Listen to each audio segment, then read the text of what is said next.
ప్రస్తుతం మీడియా తనకి తానే సంఖ్యలు బిగించేసుకుంటోంది. అంటే తనకి తానే స్వయంగా ఒక ఫ్రేమ్లోకి వెళ్ళిపోతోంది. మెయిన్ స్ట్రీమ్ మీడియా కొన్ని వార్తలకు సంబంధించి మౌనంగా ఉన్నట్టు కనిపిస్తూ ఉంది. అయితే ఇప్పుడు ఖమ్మంలో జరిగినటువంటి భూదాన్ భూముల గురించి కావచ్చు కానీ, లేదంటే నాగర్ కర్నూలులో జరిగినటువంటి ఒక చిన్న పాప చనిపోయిన విషయంలో కావచ్చు కానీ, అండ్ ఈ కోవాబన్ ఇష్యూ కావచ్చు కానీ, అక్కడ ఖమ్మంలో ఉన్నటువంటి ల్యాండ్ మీద వీళ్ళు కన్నుబడింది. దాన్ని ఏదో పర్పస్ కోసం అక్కడ ఉన్నటువంటి ఇల్లు వేసుకున్నటువంటి పేదల్ని ఖాళీ చేయించే ప్రయత్నం చేస్తున్నారు. ఖమ్మం పెడుతున్నటువంటి యూట్యూబర్స్ని పట్టుకొని మీరు వెనక్కి వెళ్ళిపోతారా జైలుకి వెళ్తారా అనే పద్ధతిలో బెదిరించారు. ఇప్పుడు కోవాబన్ విషయంలో తెలంగాణలోను ఆంధ్రాలోను కలిసి ఉన్నటువంటి మీడియా ఒక పద్ధతిలో వ్యవహరించింది. ఇదే మీడియా లడ్డు వ్యవహారంలో ఇంకోలా బిహేవ్ చేస్తోంది. ఆంధ్రప్రదేశ్ ప్రతి పత్రికకి ప్రతి ఛానల్కి ఏదో ఒక రాజకీయ పార్టీతో అనుబంధం ఉంటుంది అనివార్యంగా. ఆ పత్రిక ఏ పార్టీకి కొమ్ము కాస్తుందో ఆ పార్టీ కార్యకర్తలుగా వీళ్ళందరూ మారిపోతున్నారు. సార్ ఆ స్థాయికి వెళ్ళడానికి కారణాలు ఏమై ఉంటాయి సార్? ప్రయోజనాలే, ఆర్థిక ప్రయోజనాలే, కార్పొరేట్ ప్రయోజనాలే. అధికారంలో ఉన్నటువంటి పార్టీలకి ఉపయోగపడే వార్తలే వాళ్ళు జనాల్లోకి తీసుకెళ్తారు. ఇక్కడ పసిపాప మరణం ఒకటి ఉంది. ఆ అమ్మాయి ఆ పిల్లని అలా పొత్తిళ్లలోనే పెట్టుకుని అయ్యా వదిలేయండి అయ్యా అని ప్రాధాయపడుతూ ఉండగా కాలుతో తన్నాడని. తన్నినప్పుడు ఈ పాలు తాగుతున్నటువంటి పిల్ల ఎగిరి అవతల పడింది. అదే మరణానికి లీడ్ చేసింది అనేది సందర్భం. ఈ అమ్మాయి మాట్లాడింది, మీడియా ముందుకు వచ్చి మాట్లాడిన దాన్ని కనీసం అమ్మాయి చెప్పింది రావాలి కదా. ఒక బాధితురాలు తన కూతురు మరణానికి కారణం ఇది అని చెప్పినప్పుడు అది దాని వెనకాల ఏదైనా ఇంటెన్షన్ ఉందేమో అని మీరు ఆలోచించడం ఏమిటి? ఈ సోషల్ మీడియా జర్నలిజం కావచ్చు కానీ, యూట్యూబ్ జర్నలిజం కావచ్చు కానీ, వాటిని అవి ఎంతవరకు వాటి పాత్ర పోషిస్తున్నాయి సార్? ఎవరైతే ఈ సోషల్ మీడియాని ఆర్గనైజ్ చేస్తున్నటువంటి కంపెనీలు ఉన్నాయో వాళ్ళు ఒప్పుకోరు. ఎందుకంటే వాళ్ళ పర్పసే జనాలను ఎక్స్పోజ్ చేయటం. ఎమర్జెన్సీలో ఎలా ఉండేదంటే పేపర్ ఈ రోజు ఏమేమి వార్తలు వేస్తామో మొత్తం మేకప్ అయిపోయిన తర్వాత డమ్మీ తీసి దాన్ని తీసుకెళ్లి కలెక్టర్ ఆఫీస్లో ఇవ్వాలి. కలెక్టర్ గారు చూసి అందులో ఏ వార్తలు ఉంచొచ్చు, ఏ వార్తలు పీకేయాలి అనేది ఆయన మార్క్ చేస్తారు. మెయిన్ స్ట్రీమ్ మీడియా మొత్తంగా పాలక పక్షాలకు అమ్ముడుపోయింది. అందుకని ఆ పసిపాపది ప్రాపర్గా రిపోర్ట్ కాలేదు, ఈ ఖమ్మం ఇన్సిడెంట్ రిపోర్ట్ కాలేదు. యాక్చువల్గా జరుగుతున్న గొడవ తను రెస్పాన్సిబుల్గా ఫీల్ అయ్యి ఎవరైనా వ్యతిరేకంగా మాట్లాడితే వాళ్ళకి సంబంధించిన ఇన్ఫర్మేషన్ ప్రభుత్వానికి ఇస్తూ వాళ్ళని ఎలా కంట్రోల్ చేయాలో కూడా సలహాలు చెప్పేటువంటి పరిస్థితికి మీడియా వెళ్ళిపోయింది. భారతదేశ ప్రజాస్వామ్యానికి 4 స్తంభాల్లో అది మూల స్తంభం అని చెప్తారు. ఇది 4th ఎస్టేట్ అని. అది సరెండర్ అయిపోతే ఏమిటి పరిస్థితి సార్? ఇటువంటి పరిస్థితులు మరి అధిగమించాలంటే సమాజం కావచ్చు కానీ, ప్రజలు కావచ్చు కానీ ఎట్లా ఉండాలి సార్? ప్రజలు సీరియస్గా మెయిన్ స్ట్రీమ్ మీడియాని బహిష్కరించడం better. Hello, welcome to 3TV. ఈరోజు మనతో సీనియర్ జర్నలిస్ట్ భరద్వాజ సార్ ఉన్నారు. సార్ నమస్తే. నమస్తే అండి. సార్, అయితే గత కొన్ని రోజులుగా మెయిన్ స్ట్రీమ్ మీడియా ప్రత్యేకంగా కొన్ని వార్తలకు సంబంధించి మౌనంగా ఉన్నట్టు కనిపిస్తూ ఉంది. అయితే ఇప్పుడు ఖమ్మంలో జరిగినటువంటి భూదాన్ భూముల గురించి కావచ్చు కానీ, లేదంటే నాగర్ కర్నూలులో జరిగినటువంటి ఒక చిన్న పాప చనిపోయిన విషయంలో కావచ్చు కానీ, అండ్ ఈ కోవాబన్ ఇష్యూ కావచ్చు కానీ, అయితే ఒక విమర్శ ఉంది సార్. మెయిన్ స్ట్రీమ్ మీడియా అసలు ఇటువంటి వార్తలను ఏం చేస్తలేదు, ప్రభుత్వానికి అనుగుణంగా వ్యవహరిస్తుంది అనే ఒక విమర్శ ఉంది. దీన్ని ఏ విధంగా చూడొచ్చు సార్? అంటే విచిత్రమైన పరిస్థితి ఏంటంటే మీడియా స్వేచ్ఛ, అంటే ప్రెస్కి స్వేచ్ఛ ఉండాలి, వాళ్ళు స్వేచ్ఛాయుత వాతావరణంలో పనిచేయాలి, ప్రజలకు వాస్తవాలు చెప్పాలి, ఇలాంటివన్నీ మాట్లాడుతూ ఉంటాం మనం. కానీ ప్రస్తుతం మీడియా తనకి తానే సంఖ్యలు బిగించేసుకుంటోంది. అంటే తనకి తానే స్వయంగా ఒక ఫ్రేమ్లోకి వెళ్ళిపోతోంది. అది విచిత్రమైనటువంటి కండిషన్. అంటే ప్రతి పత్రికకి ప్రతి ఛానల్కి ఏదో ఒక రాజకీయ పార్టీతో అనుబంధం ఉంటుంది అనివార్యంగా. ఇది విచిత్రమైనటువంటి పరిస్థితి. మెయిన్ స్ట్రీమ్ మీడియా టోటల్గా అలాగే ఉంది. అంతే తప్ప మేము ప్రజల కోసం అని చెప్తున్నారు కానీ ఎవరి ప్రజలు వాళ్ళ ప్రజలే. వీళ్ళ ప్రజలు వాళ్ళకి ప్రజలు కాదు, వాళ్ళ ప్రజలు వీళ్ళకి ప్రజలు కాదు. ఇలాంటి కండిషన్లో మీడియా ఉంది. అందుకని వాళ్ళ ప్రయోజనాల కోసం వాళ్ళ ప్రజలకు ఏం చెప్పాలో, ప్రజలలో వాళ్ళు ఏది నాటాలనుకుంటున్నారో అది నాటడమే ప్రోగ్రామ్గా తీసుకుంటున్నారు. ఇప్పుడు కోవాబన్ విషయంలో తెలంగాణ మీడియా, తెలంగాణలోను ఆంధ్రాలోను కలిసి ఉన్నటువంటి మీడియా ఒక పద్ధతిలో వ్యవహరించింది. ఇదే మీడియా లడ్డు వ్యవహారంలో ఇంకోలా బిహేవ్ చేస్తోంది ఆంధ్రప్రదేశ్లో. అలాగే లడ్డూకి సంబంధించిన వార్తలు ఆయా ఛానల్స్లో ప్రసారం అయ్యేటప్పుడు యాంకర్లు స్టాండ్ తీసుకుని మాట్లాడుతున్నారు. అవును సార్, ఓపెన్గానే. ఆ దేవదేవుడికి అవమానం జరుగుతుందా అన్న లెవెల్లో వీళ్ళే తాదాత్మ్యత చెందినటువంటి స్వరాలలో మాట్లాడటం అనేది చూస్తున్నాం. అవును సార్. అంటే వార్తలు ప్యాంపర్ చేయకూడదు అనేది ఒక సిద్ధాంతం ఉంది. అంటే మీరు జరిగిన విషయాలు చెప్పండి చాలు, అంతకు మించి మీరు వ్యాఖ్యానం చెయ్యవద్దు అనేది పద్ధతి. అవును సార్. కానీ వీళ్ళే వ్యాఖ్యానాలు చేయటం మాత్రమే కాదు, వీళ్ళు ఒక స్టాండ్ తీసుకుని వీళ్ళ స్టాండ్కి వ్యతిరేకంగా ఎవరైనా గనక ఆ డిబేట్లో ఉన్న వాళ్ళు మాట్లాడితే ప్యానల్లో నీకేం తెలుసు అన్న లెవెల్లో వీళ్ళే లాఠీచార్జ్ చేసేలాగా తయారైపోయారు. అంటే కార్యకర్తలుగా మారిపోతున్నారు జర్నలిస్టులు.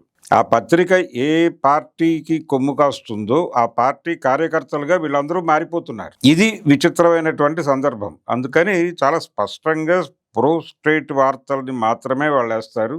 అధికారంలో ఉన్నటువంటి పార్టీలకి ఉపయోగపడే వార్తలే వాళ్ళు జనాల్లోకి తీసుకెళ్తారు. ఏ ప్రభుత్వానికి ఇబ్బంది కలిగించేటువంటి వార్త, ఏ ప్రభుత్వానికైనా సరే, అది ఏ ప్రభుత్వానికైనా ఇబ్బంది కలిగిస్తుంది అనుకుంటే ఆ వార్త పట్ల వాళ్ళు దాన్ని ఎలా కంట్రోల్ చేయాలి, లేకపోతే ఆ ఏరియాలో జరుగుతున్నటువంటి నష్టాన్ని ఈ వార్త ద్వారా ఎలా తగ్గించాలి అనే దానికి సంబంధించి స్కీమ్లు వేసేసుకుంటున్నారు. ఈ స్కీమింగ్ ప్రోగ్రామ్ అనేది మనకి స్పష్టంగా మీరు ఇందాక చెప్పినటువంటి 2 సంఘటనల్లోనూ కనిపిస్తుంది. ఒకటి కోవా బన్ విషయంలో వ్యవహారము, లడ్డూకి దానికి ఉన్నటువంటి లింకు మనం మాట్లాడుకున్నాం ఆల్రెడీ. ఇక్కడ పసిపాప మరణము ఒకటి ఉంది, నాగర్ కర్నూల్ కుమ్మెర గ్రామం, కొమ్మెర. అది జాతరలో వాళ్ళు పైకి వెళ్ళారు, మల్లన్న జాతర అది. అవును సార్. ఆ మల్లన్న జాతరలో పైకి వెళ్ళి దర్శనం చేసుకొచ్చి కింద ఏదో ఇంకో గుడి ఉంది, ఆ ఇంకో గుడిలో కొబ్బరికాయ కొట్టడానికో దేనికో వెళ్ళారు. వెళ్ళినప్పుడు అందరినీ, కొంతమందిని వీళ్ళ ముందున్న వాళ్ళని ఉచితంగా అలో చేసి వీళ్ళని ఏదో 100 రూపీస్ ఎంతో అడిగారు అనేది మొదలైంది గొడవ. అంటే వాళ్ళని వదిలిపెట్టి మమ్మల్ని ఎందుకు 100 రూపాయలు అడుగుతున్నారు అని వీళ్ళు అడిగినప్పుడు దీనికి లీడ్ ఇంకోటి ఉంది. అంటే వాళ్ళ ఊళ్ళో జరిగినటువంటి ఈ కుటుంబంలో ఒక ఇంటర్ కాస్ట్ మ్యారేజ్ జరిగింది.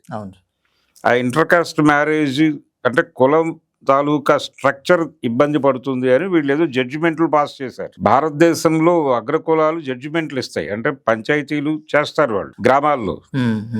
అలా ఒక రెడ్డి గారు పంచాయతీ చేశాడు. ఆ పంచాయతీలో తన తీర్పుకు అనుగుణంగా వాళ్ళు వ్యవహరించలేదు అనేటువంటి చిరాకు ఏదో ఉంది అక్కడ. ఈ చిరాకులో ఉన్న టైంలో వీళ్ళు ఎంటర్ అయ్యారు. దాంతో వీళ్ళని 100 రూపాయలు కట్టండి అని ఇబ్బంది పెట్టడం కోసం మాత్రమే ఆయన ఒక స్టాండ్ తీసుకున్నాడు. దాని మీద ఘర్షణ జరిగింది. ఘర్షణ జరిగినప్పుడు ఆయన తిట్టాడు. తిట్టడం పెద్ద ఇబ్బంది అని అనుకోరు వాళ్ళు. అంటే భారతదేశంలో కింది కులాల వాళ్ళని అగ్ర కులాల వాళ్ళు తిట్టడం అనేది సర్వసాధారణం అని అనుకోవాలి. వాళ్ళు కూడా అనుకోవాలని వీళ్ళు అనుకుంటారు. వాళ్ళు కూడా ఈ తిట్లని ఆశీర్వచనాలుగా మాత్రమే తీసుకోవాలని వీళ్ళు అనుకుంటారు. తీసుకోకపోతే గొడవ వేరు. తీసుకోని పరిస్థితి ఉంది. ఉన్నప్పుడు వాళ్ళు ఘర్షణకి దిగారు. ఘర్షణకి దిగిన తర్వాత అక్కడ జరిగిన రప్చర్ నుంచి వాళ్ళు పక్కకి వెళ్ళిపోయారు. వాళ్ళ అబ్బాయి వచ్చాడు. ఏమిటి పరిస్థితి అనేది అతనికి ఆల్రెడీ కొంత జ్ఞానం ఉంది ఈ ఎపిసోడ్లో. ఉండి ఏమిటి పరిస్థితి అని వీళ్ళని అడిగి వీళ్ళ దగ్గర నుంచి కొంత సమాచారం తెలుసుకుని వాళ్ళతో ఘర్షణ పట్టడానికి వెళ్తే వాళ్ళు దాడి చేశారు అతని మీద. ఈ కొడుతున్నారు అనే విషయం తెలిసి అతని వైఫ్ వెళ్ళింది, అంటే ఈవిడ కోడలు. ఈ అమ్మాయి దగ్గర ఆ 2 నెలల పసికందు ఉంది. వెడుతూ ఆ అమ్మాయికి పాలిస్తూ ఉండగా అతన్ని సీరియస్గా కొడుతుండగా దగ్గరికి వెళ్ళి, ఆ అమ్మాయి చెప్పిన కథనం చెప్తున్నాను నేను. ఆ అమ్మాయి వివిధ టీవీ ఛానల్స్ మైకుల ముందుకు వచ్చి చెప్పిన వ్యవహారం ఇది. ఆ అమ్మాయి ఆ పిల్లని అలా పొత్తిళ్లలోనే పెట్టుకుని అయ్యా వదిలేయండి అయ్యా అని ప్రాధాయపడుతూ ఉండగా కాలుతో తన్నాడని. తన్నినప్పుడు ఈ పాలు తాగుతున్నటువంటి పిల్ల ఎగిరి అవతల పడింది. అదే మరణానికి లీడ్ చేసింది అనేది సందర్భం. కాబట్టి యాక్చువల్గా వాళ్ళ మీద రకరకాల కేసులు పెట్టాలి.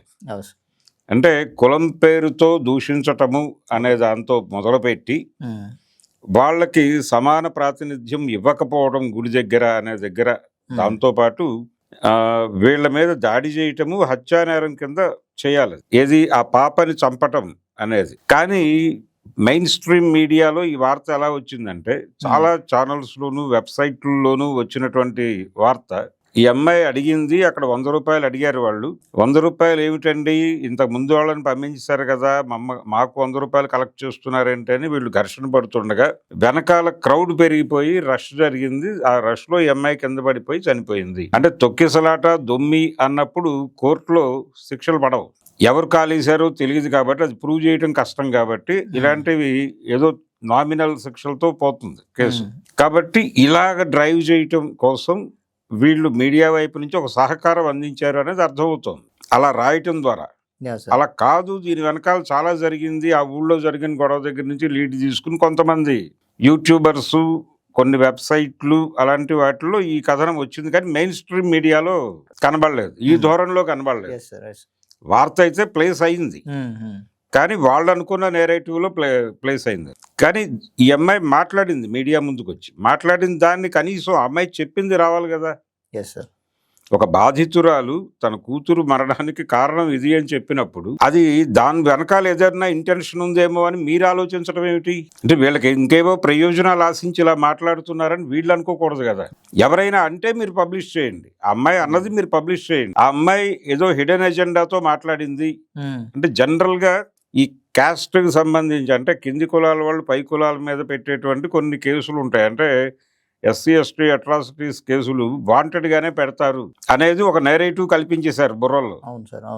అంటే ఇది కక్ష సాధింపు కోసమే పెడతారు ఆ కేసులు అనేది ఒక నెరేటివ్ ఉంది. అలాగే లైంగిక వేధింపుల కేసు, ఆడపిల్లలు ఎవరి మీదైనా లైంగిక వేధింపులు అభియోగం మోపితే అది కూడా ఇది వాళ్ళని కంట్రోల్ చేయటం కోసం చేస్తున్నటువంటి దాడిగానే ప్రచారం జరిగిపోయింది. కాబట్టి ఈ రెండు వ్యవహారాల దగ్గర ఆ ఇబ్బంది ఉంది. అందుకని ఈ వ్యవహారంలో కూడా డౌట్, బెనిఫిట్ ఆఫ్ డౌట్ కింద వీళ్ళు బిహేవ్ చేయటం ఏమిటి? అమ్మాయి ఇలా మాట్లాడింది అని చెప్పు, ఇంకెవడైనా ఈ అమ్మాయి మాట్లాడింది తప్పు అంటే దాన్ని ప్రచురించండి. అదే తప్ప మీరే స్టాండ్ తీసుకుని మీరే జడ్జిమెంట్లు పాస్ చేసేస్తే అలాగా మీరే జడ్జి చేసి ఏది వెయ్యాలి, ఏది వేయకూడదు, ఏది చెప్పాలి జనాలకి అని మీరు ఒక కథనాన్ని డెలివరీ చేయటం ఏమిటి? ఇది మీడియా స్వేచ్ఛ కాదు, మీడియా ఓవర్ రైడింగ్ అంటారు. అంటే మీడియా ప్రపంచానికి ఏది చూపించాలో, అంటే ఈ చూపించడం ద్వారా ఎవరికో ప్రయోజనం ఉంటుంది, వాళ్ళ ప్రయోజనం కోసం వీళ్ళు ఏది చెప్పాలో అది చెప్తున్నారు. జరిగింది వక్రీకరించి, మనకి తర్కశాస్త్రంలో వక్రీకరించు ఓడించు సిద్ధాంతం ఉంటుంది, ఆ పద్ధతిలో వీళ్ళు తయారయ్యారు. ఇది దారుణం. ఈ రకమైనటువంటి కండిషనే ఇప్పుడు ఖమ్మంలో కలెక్టర్ ఆఫీస్ పక్కన ఏదో స్థలం ఉందని, అది భూదాన్ ఉద్యమం ఒకటి జరిగింది తెలంగాణలో. ఏది తెలంగాణ సాయుధ రైతాంగ పోరాటం జరిగిన సందర్భంగా ఇక్కడ విపరీతంగా పేద రైతులు, రైతు కూలీలు ఉన్నారు, వాళ్ళు ఎవరికి భూమిలో వాటా ఉండదు. అంటే సమాజంలో ఉన్నటువంటి భూమి కొందరి చేతుల్లో ఉంటుంది, ఎక్కువ మంది దానిలో పని చేసుకుని బతుకుతారు. వీళ్ళు భూమి మీద మాకు హక్కు కావాలి అని చెప్పి గొడవ చేస్తే, లేకపోతే అడిగితే అది పోరాటమే. అలా తెలంగాణ సాయుధ రైతాంగ పోరాటం జరిగిన కాలంలో నెమ్మదిగా ఆ పోరాటాన్ని రకరకాలుగా కంట్రోల్ చేసే ప్రయత్నం జరిగింది. దానిలో ఒక భాగం వినోబాబాయ్ వచ్చి ఇక్కడ భూస్వాముల దగ్గర నుంచి భూమి అడిగి తీసుకుందాం, ఘర్షణ వద్దు, అడిగి తీసుకుని భూమి దానంగా పుచ్చుకుని దాన్ని పేదలకు పంచుతాం అనేటువంటి స్కీమ్ కింద ఆయన దానం తీసుకున్నటువంటి భూముల కింద నోటిఫై అయినవి ఆ భూములు అని చెప్తున్నారు. అయినప్పుడు దాని పర్పస్ పేదలకు చెందటమే. అసలు అది మాత్రమే కాదు, ఇప్పుడు ల్యాండ్ సీలింగ్ యాక్ట్ వచ్చింది ఆ రోజుల్లో, పివి నరసింహారావు 72లో వచ్చినప్పుడు దాని లక్ష్యం ఏమిటి? అది కూడా ఎందుకు వచ్చింది ఆ చట్టం? జమీందారీ వ్యతిరేక పోరాటాల నుంచి తెలంగాణ సాయుధ రైతాంగ పోరాటం, ఇవన్నిటి ఇన్ఫ్లుయెన్స్, చల్లపల్లి జమీందారు మీద చంద్రరాజేశ్వరరావు చేసినటువంటి ఉద్యమాలు, పెదవేగిలో జరిగినటువంటి ఉద్యమాలు, వీటన్నిటి నేపథ్యంలో ల్యాండ్ సీలింగ్ యాక్ట్ అనేది వచ్చిన సందర్భంగా ఎవరికి ఇంతకంటే భూమి ఉండకూడదు, అంతకంటే భూమి ఉంటే దాన్ని ప్రభుత్వం తీసుకోవాలి. ప్రభుత్వం తీసుకుని ఏం చేస్తుంది? ప్రజలకి ఏదైనా అవకాశం ఉంటే ప్రజల కోసం వినియోగిస్తుంది. అది అంటే ప్రజల కోసం ఆసుపత్రి కట్టడానికో, ప్రజల కోసం బడి పెట్టడానికో, లేకపోతే ప్రజల కోసం సత్రం నిర్మించడానికో, లేకపోతే అక్కడ గూడు లేనటువంటి పేదలకి వాళ్ళకి ఇళ్లు నిర్మించి ఇవ్వటానికో వాడాలి. అంటే ప్రజా ప్రయోజనాల కోసం ప్రభుత్వ భూమి వినియోగిస్తారు అనేది ఒక నెరేటివ్ ఉండేది మనకు 90లకు ముందు వరకు. ఇప్పుడు ప్రభుత్వం భూమి తీసుకుంటోంది అంటే అది కార్పొరేట్లకు కట్టబెట్టడం కోసం అని అర్థమైపోయింది ప్రపంచానికి. అవసరమైతే ఈ దేశపు పేదల్ని తన్ని గెంటేసి ఆ భూమి తన కంట్రోల్లో పెట్టుకుని రేపు ఎవరన్నా కార్పొరేట్ వాడు వచ్చి భూమి అడిగితే ఇవ్వటానికి మన చేతుల్లో ల్యాండ్ లేకపోతే ఎలాగని చెప్పి వీళ్ళు ల్యాండ్ బ్యాంకులు పెంచుకోవడానికి ప్రయత్నం చేస్తున్నారు అన్ని ప్రభుత్వాలు. రాష్ట్ర ప్రభుత్వాలు అదే చేస్తున్నాయి, కేంద్ర ప్రభుత్వం అదే చేస్తోంది. కేంద్ర ప్రభుత్వం నీతి ఆయోగ్ అనే పేరుతో చేస్తోంది, వీళ్ళేమో హైడ్రా లాంటి వ్యవస్థలు పెట్టి వీళ్ళు అదే చేస్తున్నారు. ఇందులో భాగంగానే అక్కడ ఖమ్మంలో ఉన్నటువంటి ల్యాండ్ మీద వీళ్ళు కన్నుబడింది. దాన్ని ఏదో పర్పస్ కోసం అక్కడ ఉన్నటువంటి ఇళ్ళు వేసుకున్నటువంటి పేదల్ని ఖాళీ చేయించే ప్రయత్నం చేస్తున్నారు.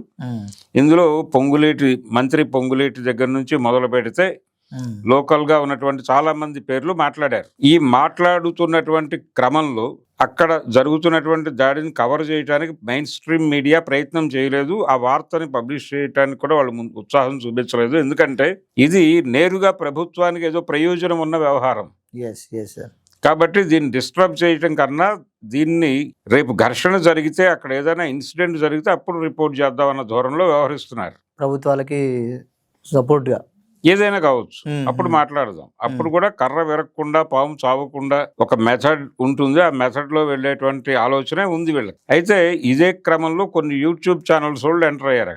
ఎంటర్ అయితే వీళ్ళని టోల్ గేట్ దీని దగ్గరే చెక్ పోస్టుల దగ్గరే ఆపేశారు. ఆపేసి మీరు వెళ్ళటానికి వీలు లేదు, మీరు ఖమ్మం ఖమ్మం పెడుతున్నారు కదా, మీరు ఖమ్మం వెళ్ళటానికి వీలు లేదు, మీరు తిరిగి హైదరాబాద్ వెళ్ళిపోండి, లేదంటే కస్టడీలోకి తీసుకుంటాం అని బెదిరించారు. ఇదేమిటి? దీన్ని ఎలా అర్థం చేసుకోవాలి? అంటే ఎవరు చెబితే మీరు మమ్మల్ని ఆపుతున్నారు అని వీళ్ళు పదే పదే అడిగారు. అవి మీకు చెప్పాల్సిన అవసరం లేదు అన్నారు ఆయన. అక్కడున్న ఎస్ఐ గారు అదే మాట్లాడాడు, తర్వాత వచ్చినటువంటి అధికారులు అదే మాట్లాడారు. మేము మీకు చెప్పవలసినటువంటి అవసరం లేదు, మాకు అత్యంత విశ్వసనీయ వర్గాల ద్వారా అందిన సమాచారం ఆదేశాల మేరకు మిమ్మల్ని నిరోధించాలి అని మేము అనుకున్నాము. అది మీకు ఎవరు చెప్పారు మాకని మీకు చెప్పాల్సిన అవసరం లేదు మాకు. మీరు వెళ్ళిపోతారా లేకపోతే ఇక్కడ అరెస్ట్ అయిపోయి జైల్లో కూర్చుంటారా అన్న ధోరణిలో మాట్లాడారు. అంటే అసలు అక్కడికి వెళ్ళటానికి ఎందుకు అభ్యంతరం చెప్పాలి? చాలా చోట్ల జరుగుతుంది. ఇప్పుడు గరగపర్రు అనేటువంటి గ్రామంలో చంద్రబాబు నాయుడు గారు గతంలో పరిపాలించేటప్పుడు ఆంధ్రప్రదేశ్లో 2014లో ఆయన గెలిచిన తర్వాత 19 మధ్యలో జరిగినటువంటి ఇన్సిడెంట్ అది. ఆ ఊళ్ళో అంబేద్కర్ విగ్రహాన్ని చెరువు గట్టు మీద పెట్టాలని ఎస్సీ మహిళా రిజర్వ్డ్ పంచాయతీ అది. ఆ పంచాయతీ ప్రెసిడెంట్ ఆ అమ్మాయి ఓ తీర్మానం పాస్ చేసింది, అంబేద్కర్ విగ్రహం చెరువు గట్టు మీద పెడదాం, అక్కడ అల్లూరు సీతారామరాజు విగ్రహం ఉంటుంది, ఆ విగ్రహం దగ్గరే ఇది కూడా పెడదామని ఈ అమ్మాయి అనుకుంది. కానీ వాళ్ళు అంగీకరించాలి. సీతారామరాజు ముందు అంబేద్కర్ ఏంటి, కావాలంటే మీ దగ్గర పెట్టుకోండి, అంటే మీ మాల్పల్లిలో పెట్టుకోండి అని అన్నారు వాళ్ళు. అక్కడ ఆల్రెడీ అంబేద్కర్ ఉన్నాడు, చర్చి దగ్గర ఉన్నాడు, కాబట్టి ఇది ఇక్కడ ఊళ్ళో ఉంటే బాగుంటుందని నేను అనుకుంటున్నాను. నువ్వెలా అనుకుంటావు? పైగా సీతారామరాజు అది రాజుల ఊరు, సీతారామరాజు ముందు ఎలా పెడతావు అంటే, సీతారామరాజు ఏమో పనిచేసింది ఆదివాసీల కోసం, ఈ దళితుల కోసం దళిత నాయకుడిగా ఉన్నటువంటి అంబేద్కర్కి అక్కడ చోట్లేదని వీళ్ళు కూడా. ఇలాంటి ఒక విచిత్రమైనటువంటి పరిస్థితి. ఆ రోజున కూడా ఆ ఊళ్ళో వీళ్ళు వెళ్ళి దళిత మాలపల్లి మీద దాడి చేసి కొట్టారు. ఈ అగ్రకులానికి చెందినటువంటి క్షత్రియ యువకులు. అంటే ఇది కొంచెం ముదిరి వాళ్ళు మేము పెడితే తప్పేంటి అని చెప్పి అక్కడ ఉన్న కుర్రాళ్ళు మాట్లాడారు పెద్ద మనుషులతో. అది చిరాకు పుట్టి వీళ్ళకి కొంచెం బుద్ధి చెప్పాలి, కంట్రోల్ క్రమశిక్షణ నేర్పాలని చెప్పి వెళ్ళి కొట్టారు. ఆ కొట్టిన సందర్భంగా పోలీసులు మోహరించి ఆ ఊళ్ళోకి మీడియాని కానీ ఎవరిని అలౌ చేయలే. చాలా కట్టుదిట్టమైన, అంటే పోలీసులు ఎందుకు మీడియాని అలౌ చేయరు మీరంటే, మీడియా ఎంటర్ అయిపోతే ఇది అనవసరమైన రప్చర్ అవుతుందని చెప్పారండి. నేనే స్వయంగా వెళ్ళాను అక్కడ కవరేజ్ కోసం. పెడితే లేదండి లోపలికి అలౌ చేయట్లేదు మీడియా అని చెప్పి చాలాసేపు సతాయించిన తర్వాత ఎప్పుడో పంపించారు. ఇలాంటి పరిస్థితిలో మీడియా ఉంది. అంటే మీడియాని వాళ్ళు అసలు ఎంటర్ కానివ్వరు. వాళ్ళకి ఎవరితో ఏం చెప్పించాలో తెలుసు, వాళ్ళతో అది ఎలాగూ చెప్పిస్తాం మనం. ఈలోపు ఎవరెవరినో ఎంటర్ ఎందుకు చేయాలి మనం, వీళ్ళు రప్చర్ చేస్తే అని అలా అదే ఆలోచన విధానంతో ఈరోజు ఖమ్మం పెడుతున్నటువంటి యూట్యూబర్స్ని పట్టుకొని మీరు వెనక్కి వెళ్ళిపోతారా జైలుకి వెళ్తారా అనే పద్ధతిలో బెదిరించారు. ఈ బెదిరించటము, ఈ ఘర్షణ ఇదంతా షూట్ అయి బయటకు వచ్చేసింది మీడియాలోకి వచ్చేసరికి నిజానికి వీళ్ళు ఏ నష్టాన్ని అయితే నివారించాలనుకున్నారో ఆ నష్టం జరిగిపోయింది. అయితే అక్కడికి వెళ్ళలేదు, అక్కడ జనంతో మాట్లాడించలేదు ఎవరు. దాంతో జనాలకు ఒక క్యూరియాసిటీ అక్కడేం జరుగుతోందో అని. ఇలాంటి పరిస్థితి అంటే మీడియాని అంత కంట్రోల్. గతంలో ఎమర్జెన్సీలో ఎలా ఉండేదంటే, ఒక పేపర్ తయారైపోయిన తర్వాత, అంటే పేపర్ ఈరోజు ఏమేమి వార్తలు వేస్తామో మొత్తం మేకప్ అయిపోయిన తర్వాత డమ్మీ తీసి దాన్ని తీసుకెళ్ళి కలెక్టర్ ఆఫీస్లో ఇవ్వాలి. కలెక్టర్ గారు చూసి అందులో ఏ వార్తలు ఉంచొచ్చు, ఏ వార్తలు పీకేయాలి అనేది ఆయన మార్క్ చేస్తాడు. ఆయన మార్క్ చేసిన వార్తలను తీసేసి అక్కడ ఇంకేదన్నా పేస్ట్ చేయటమో లేకపోతే అలా ఎంటీగా వదిలేయటము చేసి ప్రింట్ చేసి పంపించాలి బయటికి. అంటే ప్రభుత్వం పరిశీలించకుండా ఏదైనా కంటెంట్ బయటకు వస్తే వాళ్ళని లోపలేసే అధికారం మాకుంది అని చెప్పినటువంటి పరిస్థితి. సో అలా సెన్సార్ అనేది అలా జరిగేది. అప్పుడు ఎన్ని ఇయర్స్ జరిగింది సార్ అలా? 75లో కదా మనకు ఎమర్జెన్సీ వచ్చింది. 77 ఆవిడ అధికారం కోల్పోయే వరకు నడిచిందిగా. ఇది ఒకటైతే ఆ టైంలో నిర్బంధము, అలాగే ఎవరు ఏ వార్తని ఎవరితో కన్జ్యూమ్ చేయించాలో కూడా వాళ్ళే డిసైడ్ చేసేవాళ్ళు. Yes sir, yes sir. ఇలాంటి ఒక ప్రమాదకరమైన పరిస్థితి అప్పుడు నడిచింది. అంటే పేపర్లో వాళ్ళు రాసేది వాళ్ళు రాసేవాళ్ళు, వీళ్ళు కంట్రోల్ చేసేవాళ్ళు. ఇప్పుడు వీళ్ళే కంట్రోల్ అయిపోతున్నారు ఎవరి ప్రమేయం లేకుండా.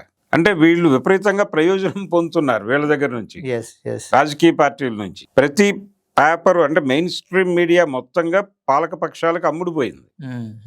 అమ్ముడుపోవటం వలన ఈ రోజున మనం వీడి మీద దాడి చేస్తే రేపు ఏదైనా మన వైపున మనకు సపోర్ట్గా నిలబడిన వాళ్ళ గురించి ఏదైనా వార్త వచ్చేటప్పుడు మనం ఆబ్లిగేషన్ అడగలేం కదా అనే ఉద్దేశంతో వీళ్ళకి సంబంధం లేకపోయినా కానీ ఆ వార్త రాయట్లా.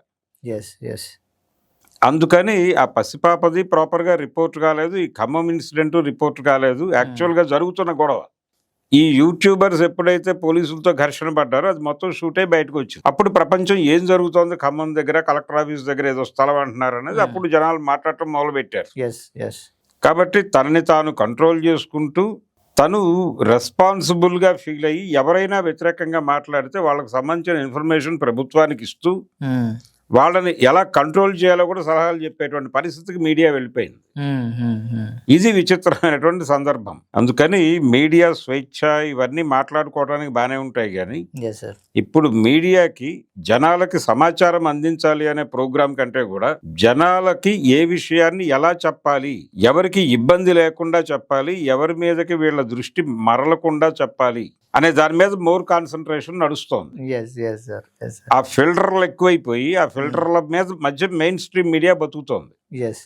సోషల్ మీడియాలో కొంతమంది ఇంకా దాడులు జరగని వాళ్ళు, అరెస్టులు కాని వాళ్ళు, జనాలు చూడాలి ఈ కంటెంట్ ఉంటే చూస్తుంది అనేటువంటి ఒక ఉత్సాహంతో ఎంతూజియాస్టిక్ నేచర్తో ఉన్నవాళ్ళు వీళ్ళు మాత్రం వార్తలు పెడుతున్నారు. సార్, అంటే ఇప్పుడు ఈ ప్రభుత్వాలు మారుతున్న టైంలో కూడా ఈ న్యూస్ ఛానల్లో మెయిన్ స్ట్రీమ్ మీడియా కూడా ప్రభుత్వాలకు అనుగుణంగా మారుతూ ఉంటుందా సార్? అంతే, అంటే ప్రభుత్వానికి అనుకూలంగాను ఉంటారు, అలాగే వీళ్ళకంటే కేంద్ర ప్రభుత్వానికి అనుకూలంగా వ్యవహరించడం అనేది మన మీడియాలో ఒక పద్ధతి నడుస్తోంది. అలాగే ఇతర ప్రాంతాల్లో ఆ లోకల్గా ఎవరి వైపు స్టాండ్ తీసుకోవాలో వీళ్ళు డిసైడ్ చేసుకుని వాళ్ళ వైపు స్టాండ్ తీసుకుంటారు, ఇంకొకరికి శత్రువు అవుతారు, ఆ శత్రువుని టార్గెట్ చేసి వార్తలు రాస్తారు, మాట్లాడతారు కూడా. ఇలా వీళ్ళే నాయకులుగా, వీళ్ళే కార్యకర్తలుగా మారిపోతున్నారు, రాజకీయ పార్టీకి కార్యకర్తలుగా మారిపోతున్నారు వీళ్ళు, ప్రెస్ పీపుల్. ఇది ప్రమాదకరం. అంటే భారతదేశ ప్రజాస్వామ్యానికి 4 స్తంభాల్లో అది మూల స్తంభం అని చెప్తారు, ఇది 4th ఎస్టేట్ అని. అది సరెండర్ అయిపోతే ఏమిటి పరిస్థితి? ఏముండదు సార్. ఇంకా ప్రజలకి వాళ్ళు ఏం చెప్పదలుచుకున్నారో అది మాత్రమే తెలుస్తుంది, అంతకు మించిన వేరే విషయాలు ఉన్నాయనే పరిస్థితి కూడా జనాల బుర్రల్లో ఉండదు. ఇది జరుగుతోంది, ఇది జరగబోతున్నటువంటి ప్రమాదం. అందుకని ఈ 2 కేసుల్లోనూ జనాలని టార్గెట్ చేశారు, జనం మీద యుద్ధం ప్రకటించడమే ఒక రకంగా వాళ్ళ ప్రయోజనాల కోసం. Exactly sir. అంటే అక్కడ ఏదో అంటే ఈ ల్యాండ్ బ్యాంకింగ్ ప్రోగ్రామ్ లో భాగంగా మీరు ఏ స్థలాన్నైనా మీ కంట్రోల్లోకి తీసేసుకుంటారు, అక్కడ ఎవరైనా ఉంటే వాళ్ళని బలవంతంగా కూడా ఖాళీ చేయించేస్తారు. ఇలాంటి ప్రమాదం గురించి ఎవరైనా మాట్లాడితే వాళ్ళు నోరు తెరవటం పాపం అన్న పద్ధతిలో ఉంటారా, అదృశ్యం అవుతారా అని అడిగేదాకా వెళ్ళిపోతున్నారు. ఇది ఈ యూట్యూబ్ జర్నలిస్ట్లను పోలీసులు అరెస్ట్ చేస్తున్న సమయంలో మాకు అత్యంత విశ్వసనీయ సమాచారం ఉంది అని అనడం వెనుక అసలు అత్యంత విశ్వసనీయ సమాచారం కాదండి. అసలు ఎందుకు ఆపారు, మీకు మమ్మల్ని ఎందుకు ఆపారు, ఎవరు ఆపమని చెప్పారు అని అడిగారు. అడిగితే అది మీకు చెప్పాల్సిన అవసరం లేదు అన్నాడు ఎస్ఐ గారు. ఆ ఎస్ఐ గారు చెప్పిన దాన్ని సిఐ గారు ఇతర అధికారులు కూడా రిపీట్ చేశారు. ఎందుకు చెప్పరు, మరి మాకు తెలియాలి కదా, మేము ఎక్కడికి వెళ్తామో తెలియాలి, మా బంధువులకు మేము ఇన్ఫార్మ్ చేసుకోవాలి కదా అన్నారు. అక్కర్లేదు, అవే తెలుస్తాయి తర్వాత అని తీసుకెళ్లిన తర్వాత ఎలాగూ తెలిసింది. తెలిసిన తర్వాత అడిగితే అబ్బాయి మాకేం తెలుసు, మా కంట్రోల్లో లేరు, మా కస్టడీలో లేరు, మీకు ఎవరో మిస్ఇన్ఫర్మేషన్ ఇచ్చారు, రాంగ్ ఇన్ఫర్మేషన్ ఇచ్చారు, అది గొడవ చేశారు. ఫైనల్ గా జరిగింది ఏమిటి అనేది అందరికీ తెలుసు. అంటే పోలీసులు ఎలా తయారయ్యారంటే, అంటే పోలీసులు అని కాదండి, స్టేట్ మీడియా ఎలా తయారైందంటే ఈ మధ్య కాలంలో కర్రెగుట్టల్లో ఏదో జరుగుతోంది, మావోయిస్టులు సమావేశం అవుతున్నారు, అక్కడికి వీళ్ళు కూడా వెళ్తున్నారు, పోలీసులు ఇతర సైన్యము వెడుతోంది, ఇవన్నీ పేపర్ల వాళ్ళు విపరీతంగా టీవీ ఛానల్స్లోనూ మాట్లాడారు. ఈ మాట్లాడే క్రమంలోనే వీళ్ళు చాలా స్పష్టంగా చెప్పదలుచుకుంది ఏంటంటే, మేము ఏది అంటే జరుగుతున్నటువంటి ఆపరేషన్ కగార్కి అనుకూలంగా మాత్రమే రాయాలని ఆల్రెడీ ఫిక్స్ అయి ఉన్నారు వీళ్ళు. ఫిక్స్ అయి ఉండటం చేత ప్రభుత్వం ఏమి చెప్పాలనుకుంటుందో ప్రజలకి అవి మాత్రమే చెప్పారు తప్ప అక్కడ ఏం జరుగుతుందో చెప్పలేదు. అక్కడ 5 చనిపోయారు వాళ్ళ అని చెప్పి ఒక ప్రకటన వస్తుంది పేపర్లో, వాళ్ళ పేర్లు ఏంటో ఉండవు, వాళ్ళ పేర్లు లేకుండానే అది వస్తుంది. కొంతమంది అరెస్ట్ అయి ఉన్నారు అని చెప్తారు. ఇప్పుడు దేవ్జీ అరెస్ట్ లో ఉన్నాడు, దేవ్జీ తనే సరెండర్ అవడానికి వచ్చాడు, ఆయన ఇంకో 4 కలిసి సరెండర్ అవడానికి వచ్చాడు, మల్లా రాజిరెడ్డి వీళ్ళందరూ ఉన్నారు దానిలో అని చెబుతూ మీడియా 4 రోజుల నుంచి సరెండర్ వార్తలే, ఆయన సరెండర్ అయిపోయినట్టే రాశారు. అవును, ఒకవేళ ఆయన వీళ్ళు చెప్పిన టైంకి రాకపోతే అవసరమైతే వీళ్ళు దేన్నైనా వాడి ఎంత డబ్బులైనా ఖర్చు పెట్టి తీసుకొచ్చి లోపల పెట్టేలా కనిపించారు ఆ టైంలో. చాలా అగ్రెసివ్ గా. లక్కీగా ఆయన అరెస్ట్ అయ్యాడు వీళ్ళ అదృష్టం కొద్ది. అరెస్ట్ అయిన తర్వాత ఇక వాళ్ళ పద్ధతిలో వాళ్ళు డ్రామా ఇలాంటి అంటే ఇలా తయారైపోయింది మీడియా.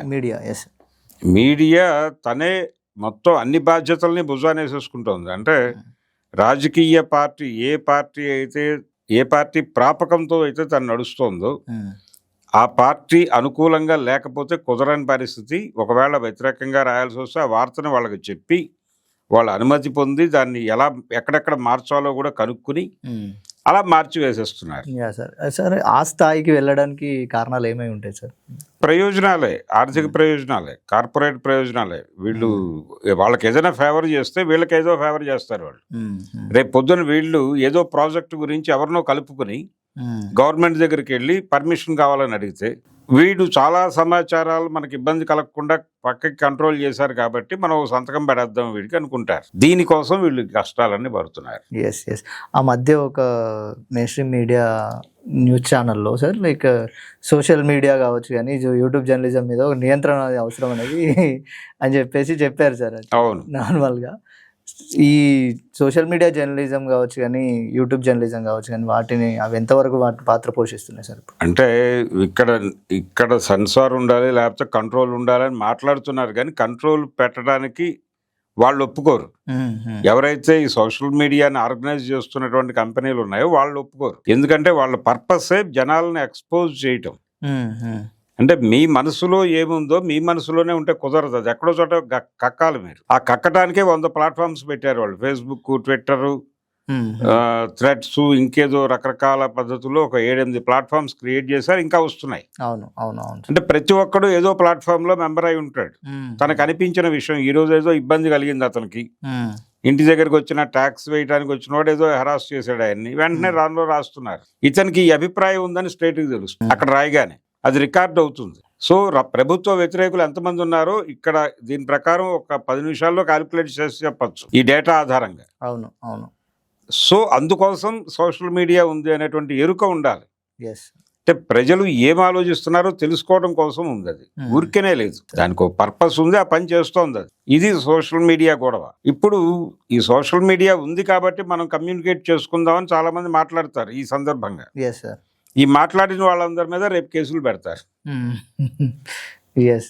ఇది జరుగుతున్నటువంటి, అంటే మీడియా చేస్తున్నటువంటి దుర్మార్గం అంతా ఇంత కాదు. ప్రజెంట్ ఎరాలో కార్పొరేట్లు మీడియా కలిసి చేస్తున్నటువంటి దుర్మార్గమైనటువంటి పాలనలోనే మనం బతుకుతున్నాం. అందుకని మీడియా స్వేచ్ఛ, పేపర్లు లేకపోతే టీవీ ఛానల్స్ వాళ్ళని అరెస్ట్ చేస్తున్నారు, ఈ బాధ పడక్కర్లేదు. ఇది జరుగుతుంది. వాళ్ళకి వ్యతిరేకంగా మాట్లాడిన వాళ్ళని ఊరికనే లోపల వేశారు, అంతవరకే వదిలేశారు. తర్వాత అసలు మీరు ఉండాలంటే మేం చెప్పింది రాయాలి తప్ప మీ సొంతది రాస్తే కుదరదు. అలా రాస్తే మీకు ఏదైనా ప్రమాదం జరగచ్చు అని కూడా అర్థమయ్యే పద్ధతిలో చెప్పేస్తున్నారు వీళ్ళు సీనియర్. ఇటువంటి కండిషన్లో మీడియా ఉన్నప్పుడు ఈ మీడియా నుంచి ఇంకేదో ఎక్స్పెక్ట్ చేయటం అనేది ఇబ్బందికరమైనటువంటి అంశమే సార్. ఇటువంటి పరిస్థితుల్లో మరి అధిగమించాలంటే సమాజం కావచ్చు కానీ ప్రజలు కావచ్చు కానీ ఎట్లా ఉండాలి సార్? అంటే ప్రజలు సీరియస్గా మెయిన్ స్ట్రీమ్ మీడియాని బహిష్కరించడం బెటర్. మేము దీన్ని కన్జ్యూమ్ చేయం, అసలు మాకు సంబంధం లేని వ్యవహారం, ఇది మా కష్టాలను ప్రతిఫలింపజేయదు, ఎవరో ప్రయోజనాల కోసం ఈ పేపర్లు నడుస్తున్నాయి తప్ప మా ప్రయోజనాల కోసం కాదు అనేది ఓపెన్ గా చెప్పేసి దాన్ని ఆ రోజున నిరసనని బలంగా వ్యక్తీకరించాలి ఎక్కడో చోట. అదొకటే మార్గం. Yes sir. జనాల్ని వాళ్ళు ఒక పద్ధతిలో కల్చరల్ వింగ్స్ వీటన్నిటిని వాడి కంట్రోల్లో తీసుకున్నారు. ఇప్పుడు ఇంకేదో చేసి మీరు కంట్రోల్లో తీసుకోవాలి. Yes sir. మన రీసెంట్గా చూసుకుంటున్నట్టయితే మన రిపబ్లిక్ టీవీ అర్నబ్ గోస్వామి కూడా కొంచెం సడన్గా ఒకటేసారి ప్రభుత్వానికి వ్యతిరేకంగా మాట్లాడడం అనేది కూడా కొంచెం జరిగింది సార్. అంటే ఆంధ్రజ్యోతిలో లోకేష్కి వ్యతిరేకంగా రాశారు, అర్నాబ్ బీజేపీకి వ్యతిరేకంగా మాట్లాడాడు, ఇలాంటివి ఏదో మురిసిపోతూ కొంతమంది మాట్లాడతారు కానీ అది కాదు విషయం. అవును అవును. వారు లోకేష్కి ఏదో సలహా చెప్తాడు, అయ్యా పరిస్థితి బాగాలేదు, మీరు కొంచెం హోల్డ్ అవ్వండి, మీరు మంత్రిగానే ఉండండి, ముఖ్యమంత్రి అయిపోవాలని అప్పుడే తొందరపడకండి, క్లియర్ అయిపోయిన తర్వాత మేము చెప్తాం, అప్పుడు మీరు ముహూర్తం పెట్టుకొని ముఖ్యమంత్రి అయిపోండి అన్న లెవెల్లో చెప్తూ ఉంటాడు రాధాకృష్ణ గారు. ఇదే పద్ధతిలో ప్రతి ఒక్కళ్ళు వాళ్ళు ఏ పార్టీకి అయితే కొమ్ముగా వస్తున్నారో వాళ్ళకి కాషన్ నోటీసులు ఇవ్వటమే వీళ్ళ పని. వాళ్ళకి జాగ్రత్తలు చెప్పడం, వాళ్ళకి గైడ్ చేయటమే, వాళ్ళని గైడ్ చేయటమే ప్రోగ్రామ్ గా మీడియా నడుస్తున్నటువంటి పరిస్థితి ఉంది. సో ఇది ప్రస్తుతం సమాజంలో మెయిన్ స్ట్రీమ్ మీడియా యొక్క పాత్ర, దాని యొక్క అంతరాలు. సో దీన్ని ప్రజలు ఏ విధంగా అర్థం చేసుకుంటారు, అర్థం చేసుకొని మెయిన్ స్ట్రీమ్ మీడియాను ఏ విధంగా చూడాలి అనేది సార్ ఇప్పటి వరకు మనతో పంచుకున్నారు. Thank you sir. Thank you.